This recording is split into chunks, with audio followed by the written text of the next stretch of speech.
আপনি যদি নিয়ম করে আপনার ছোট্ট সোনামণিকে এই খাবারটি খাওয়ান তাহলে মাত্র 15 দিনের মধ্যেই আপনার ছোট্ট সোনামণির দ্রুত ওজন বাড়বে ইনশাল্লাহ। আসসালামু আলাইকুম প্রিয় দর্শক, বাচ্চাদের খাবার রেসিপির আজকের পর্বে রয়েছে 8 মাস থেকে 5 বছর বয়সী বাচ্চাদের জন্য দ্রুত ওজন বৃদ্ধিকারী, মেধা বিকাশকারী ও ক্যালোরি বহুল একটি খাবার রেসিপি নিয়ে হাজির হয়েছি। এই খাবারটি বাচ্চাদের যেমন কোষ্ঠকাঠিন্য সমস্যা দূর করবে, একই সাথে বাচ্চাদের স্মৃতিশক্তি ও রোগ প্রতিরোধ ক্ষমতা বৃদ্ধির সহায়তা করবে। খাবারটি দেখতে যেমন লোভনীয়, খেতেও কিন্তু অসম্ভব মজাদার। তাই যে সকল বাচ্চারা খাবার খায় তারা মজা করে খাবে, আর যে সকল বাচ্চারা খাবার খেতে চায় না তারাও চেটেপুটে খাবে। আমার কথা বিশ্বাস না হলে বাসায় অন্তত একবার হলেও ট্রাই করুন, আশা করছি নিরাশ হবেন না।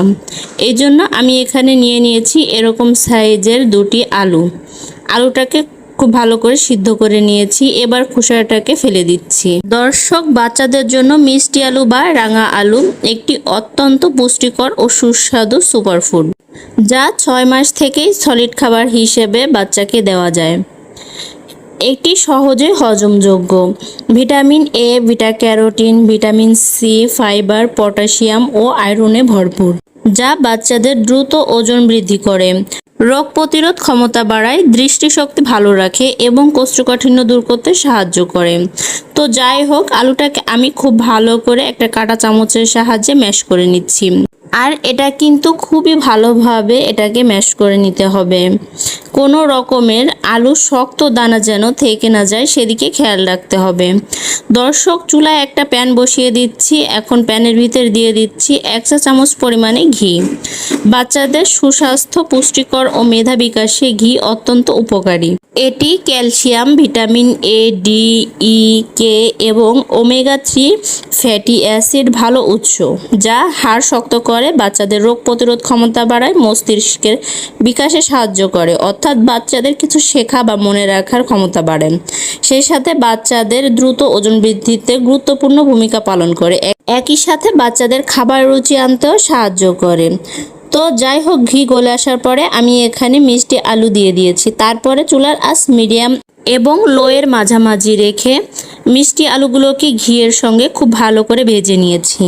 এরপরে আমি এখানে 1.5 কাপ পরিমাণে লিকুইড গরুর দুধ দিয়ে দিলাম।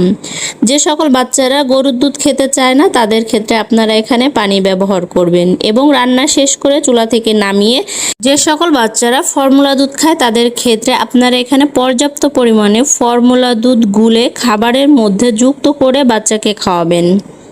তো যাই হোক, আমি এখানে গরুর দুধ দিয়ে দিলাম এবং নেড়েচেড়ে খুব ভালো করে মিশিয়ে নিচ্ছি। তারপরে চুলার আঁচ মিডিয়াম আঁচে রেখে আমি এগুলোকে রান্না করে নিচ্ছি, অর্থাৎ এটা ঘন হয়ে আসা পর্যন্ত রান্না করে নিতে হবে। দর্শক, দুধও কিন্তু বাচ্চাদের জন্য আদর্শ ও সুষম খাবার। দুধ বাচ্চাদের দ্রুত ওজন বাড়ানোর পাশাপাশি বাচ্চাদের বিভিন্ন পুষ্টির চাহিদা পূরণ করতে সাহায্য করে।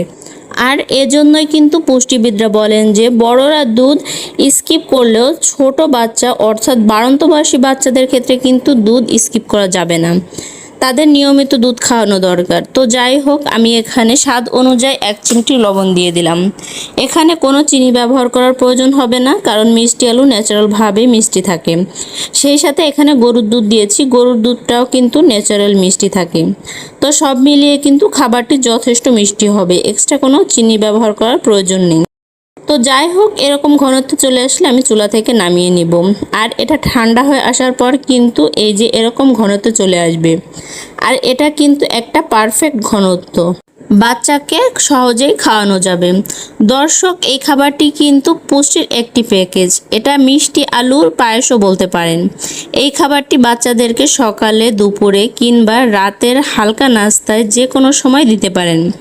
আমি আবারও বলছি, খাবারটি অসম্ভব পুষ্টিকর এবং মজাদার। আপনি একবার হলেও বাসায় ট্রাই করে দেখুন, আশা করছি নিরাশ হবেন না।